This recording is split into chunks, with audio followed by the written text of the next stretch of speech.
Halo semua, selamat datang di video saya. Kali ini saya akan membahas mengenai 12 alasan ormas dapat dibubarkan negara.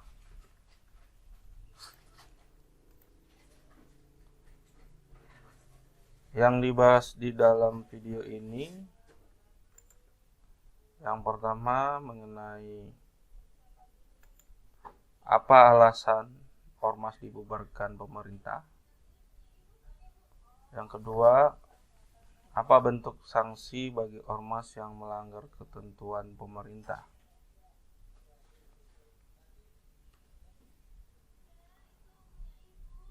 Manfaat video ini bagi Anda, yang pertama mengetahui alasan ormas dibubarkan.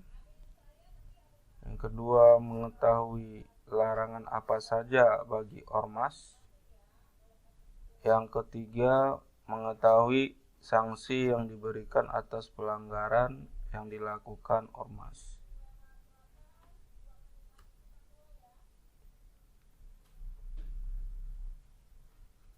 Undang-undang ormas saat ini yang berlaku adalah Undang-Undang Nomor 17 Tahun 2013 tentang Organisasi Kemasyarakatan, Lembaran Negara Republik Indonesia Tahun 2013 Nomor 116, tambahan Lembaran Negara Republik Indonesia Nomor 5430. Kemudian yang kedua, Peraturan Pengganti Undang-Undang Nomor 2 Tahun 2017 tentang perubahan atas Undang-Undang Nomor 17 Tahun 2013 tentang Organisasi Kemasyarakatan, Lembaran Negara Republik Indonesia Tahun 2017 Nomor 138, tambahan Lembaran Negara Republik Indonesia Nomor 6084. Yang ketiga, Undang-Undang Republik Indonesia Nomor 16 Tahun 2017 tentang penetapan peraturan pemerintah pengganti Undang-Undang Nomor 2 Tahun 2017 tentang perubahan atas Undang-Undang Nomor 17 Tahun 2013 tentang Organisasi Kemasyarakatan menjadi undang-undang. Lembaran Negara Republik Indonesia Tahun 2017 Nomor 239, tambahan Lembaran Negara Republik Indonesia Nomor 6139. Jadi Undang-Undang Nomor 16 Tahun 2017 ini adalah menetapkan peraturan pengganti Undang-Undang Nomor 2 Tahun 2017 yang mana telah mengubah Undang-Undang Nomor 17 Tahun 2013 tentang Organisasi Kemasyarakatan. Maka secara hukum yang dimaksud dengan Undang-Undang Ormas atau Organisasi Kemasyarakatan adalah ketiga produk hukum ini. Jadi Anda jangan sampai keliru memahami bahwa Undang-Undang Ormas ada selain di luar tiga produk hukum ini. Karena undang-undang selain atau sebelumnya dari produk hukum ini sudah dibatalkan.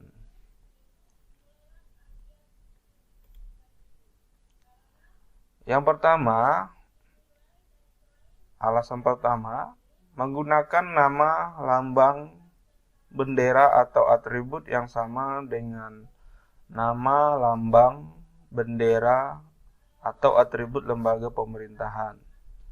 Pasal 59 ayat 1 huruf A Undang-Undang Ormas. Jadi ormas yang menggunakan nama, lambang, bendera, dan atribut yang sama dengan lembaga pemerintahan itu tidak boleh, dilarang.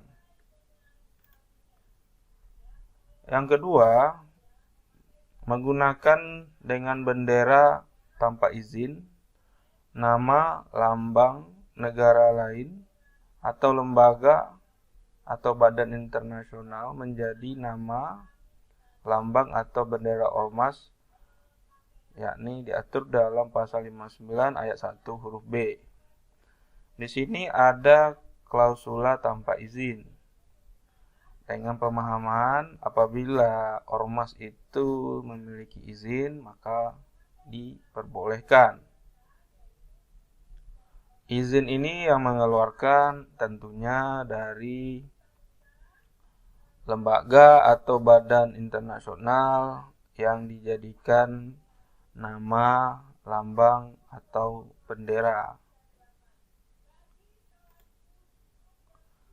Yang ketiga, menggunakan nama, lambang, bendera, atau tanda gambar yang mempunyai persamaan pada pokoknya atau keseluruhannya dengan nama, lambang, bendera, atau tanda gambar ormas lain atau partai politik.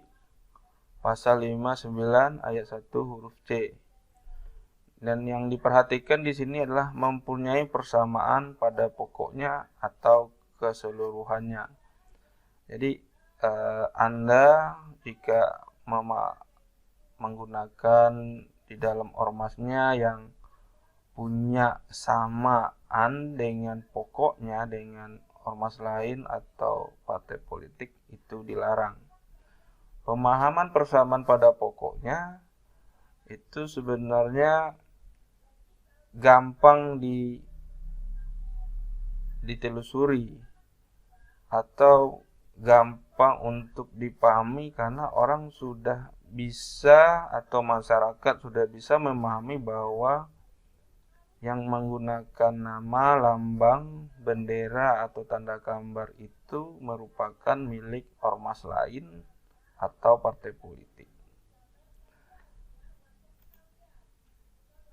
Yang keempat, menerima atau memberikan kepada pihak manapun sumbangan dalam bentuk apapun yang bertentangan dengan peraturan perundang-undangan pasal 59 ayat 2 huruf A. Jadi ormas yang menerima atau memberi kepada pihak manapun sumbangan dalam bentuk apapun yang bertentangan dengan ketentuan peraturan perundang-undangan. Saya mau menyoroti ini dengan adanya fakta di masyarakat, ormas yang menjadi debt collector untuk perusahaan finance. Nah, pertanyaan yang harus dijawab, apakah mereka menerima sumbangan? Tentunya ormas itu tidak akan bekerja dalam debt collector itu gratis ya. Nah, apakah mereka dalam bekerja itu menerima sumbangan dalam bentuk apapun bertentangan dengan ketentuan peraturan perundang-undangan? Nah, menurut saya iya, karena ormas bukanlah institusi atau lembaga yang boleh melakukan kerja-kerja di bidang debt collection atau penagihan hutang. Gitu. Ini nanti kembali mengenai maksud dan tujuan ormas pada saat pendirian ormas itu di bahasan yang lain yang nanti akan saya bahas di channel saya juga tentang pendirian ormas. Yang kelima, mengumpulkan dana untuk partai politik. Pasal 59 ayat 2 huruf B. Jadi ormas yang mengumpulkan dana untuk partai politik itu dilarang.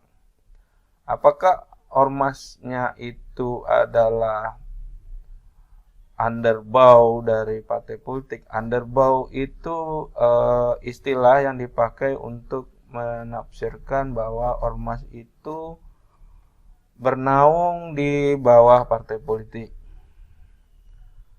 Saya tidak akan menyebut nama karena sangat banyak sekali ormas yang bernaung di bawah partai politik itu.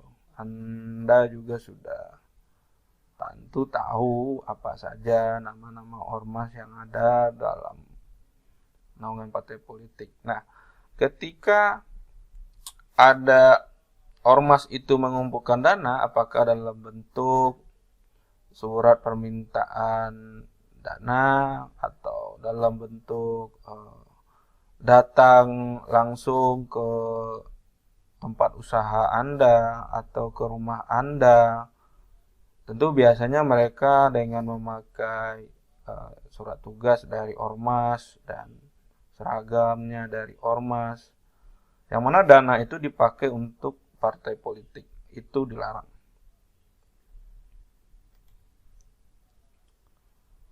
Yang keenam, melakukan tindak permusuhan terhadap suku, agama, ras, atau golongan. Pasal 59 ayat 3 huruf A. Jadi ormas yang melakukan tindak permusuhan terhadap suku, agama, ras, atau golongan, nah ini dilarang. Apa tindak permusuhan? Tentu Anda sudah memahami terhadap suku, beda agama, beda ras, atau beda golongan. Jadi bagi Anda yang menjadi korban dari tindakan permusuhan yang dilakukan oleh oknum ormas terhadap suku Anda, agama Anda, ras Anda, atau golongan Anda saat ini, silakan mengajukan upaya hukum.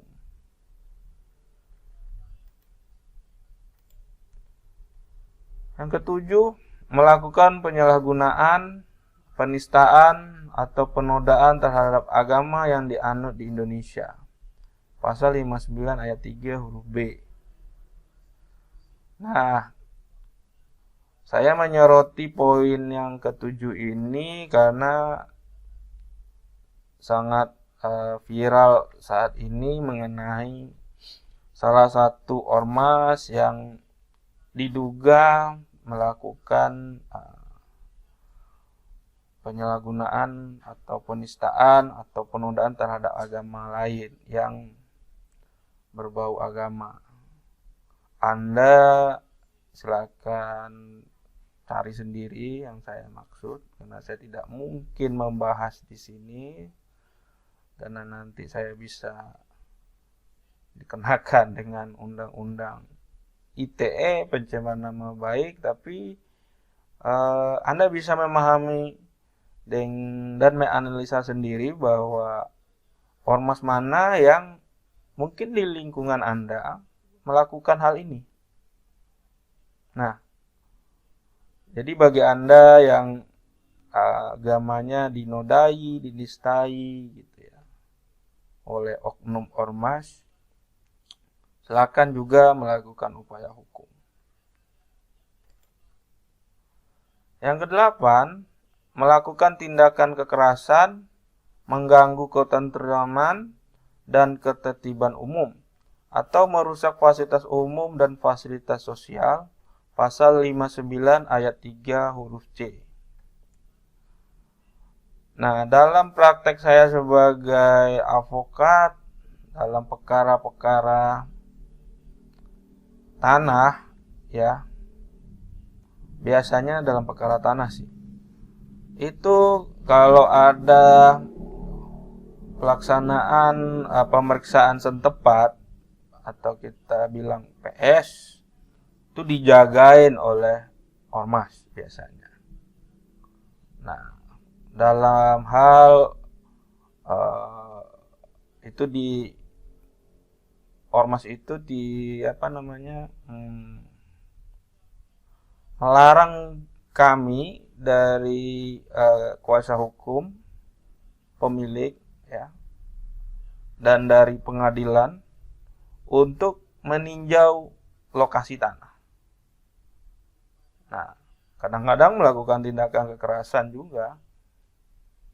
Tentunya ya, kekerasan terhadap pengacara atau advokat itu bukan hal yang wow bagi pengacara. Itu hal yang makanan sehari-hari lah bagi kami para advokat, pengacara yang litigasi. Mungkin bagi rekan kami ya corporate, ya, yang biasa menangani transaksi perusahaan, itu merupakan hal yang sangat-sangat menakutkan. Tapi bagi kami yang sudah di dunia litigasi, dunia lapangan lah bahasa awam kita ya, Anda tentu tahu bahwa ancaman terhadap kekerasan pengacara atau advokat itu ada. Dan beberapa rekan sejawat saya itu ada yang terbunuh oleh oknum ormas. Nah, contoh lainnya adalah yang saya contohkan sebelumnya, ormas yang melakukan penagihan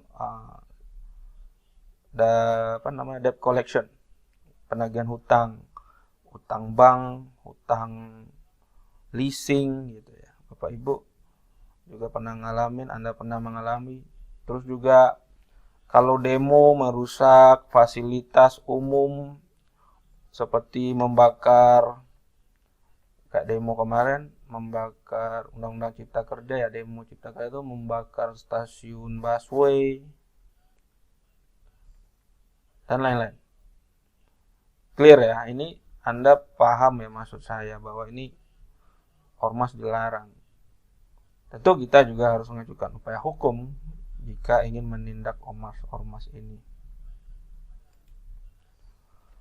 Yang kesembilan, melakukan kegiatan yang menjadi tugas dan wewenang penegak hukum sesuai dengan ketentuan peraturan perundang-undangan pasal 59 ayat 3 huruf D. Jadi ormas yang menjadi penegak hukum ya banyak ya. Bisa menjadi polisi, bisa menjadi penegak hukum itu ada 4 ya. 4. Satu adalah kepolisian, kedua adalah kejaksaan, ketiga adalah pengadilan atau kehakiman ya. Yang keempat, advokat atau pengacara. Nah, tugas dan wewenang dari penegak hukum itu diambil alih oleh si ormas ini.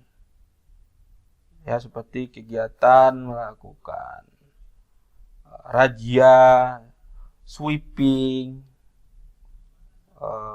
pemeriksaan ke tempat usaha gitu ya.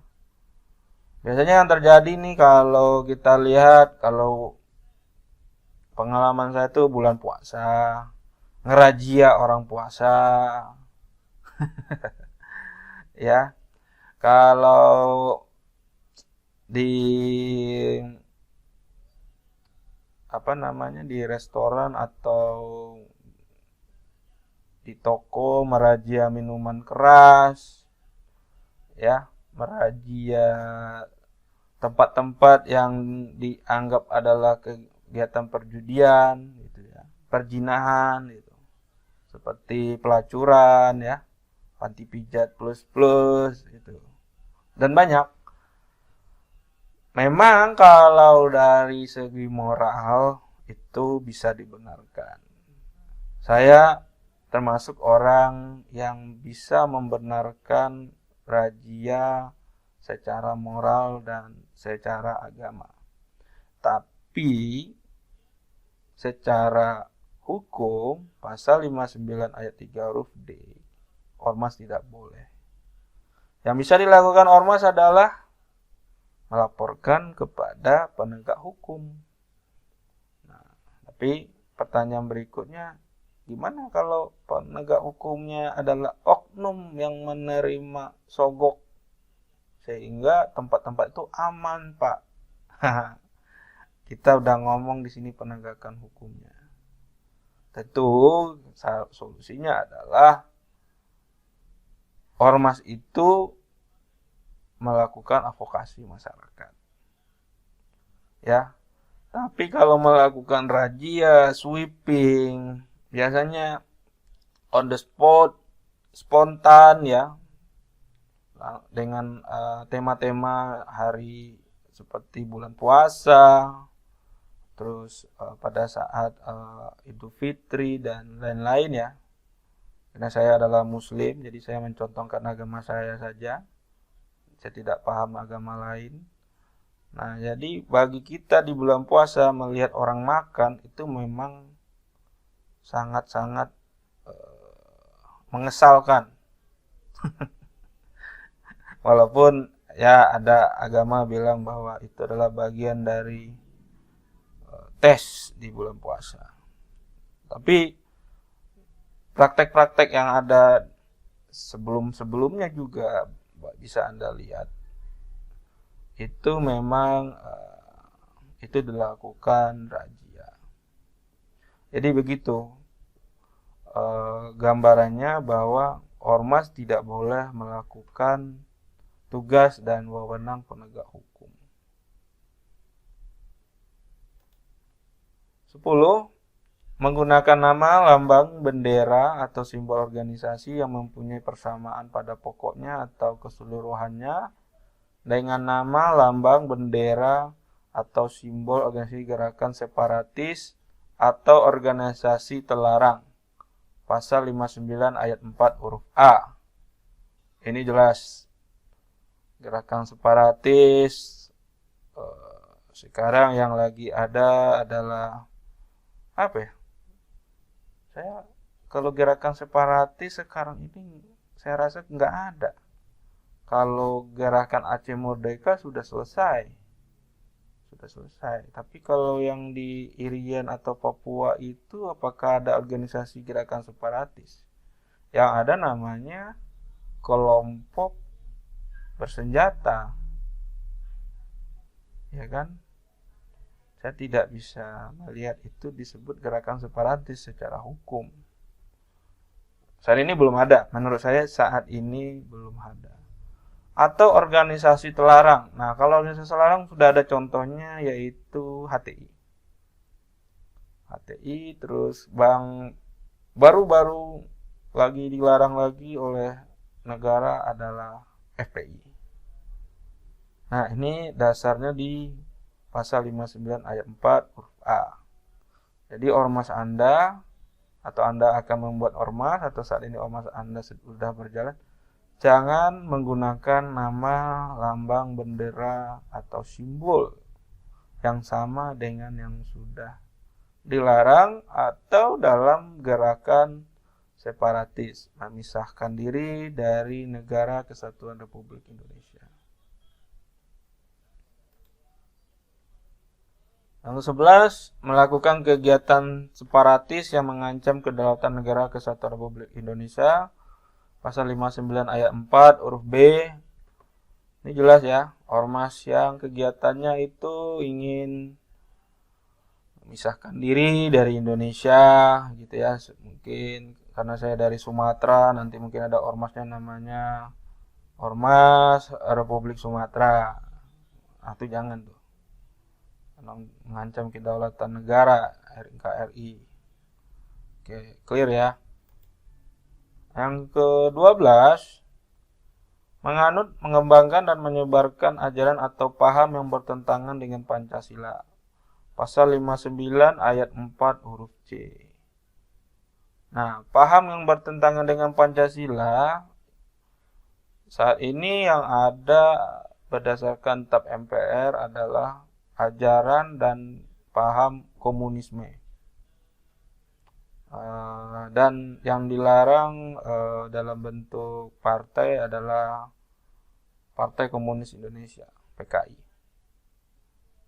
Jadi Anda jangan ormasnya mengembangkan atau menyebarkan ajaran atau paham komunisme. Tapi pertanyaannya bagaimana dengan sosialisme? Karena itu adalah kalau menurut pendapat para ahli induk dari komunisme atau pecahan dari sosialisme.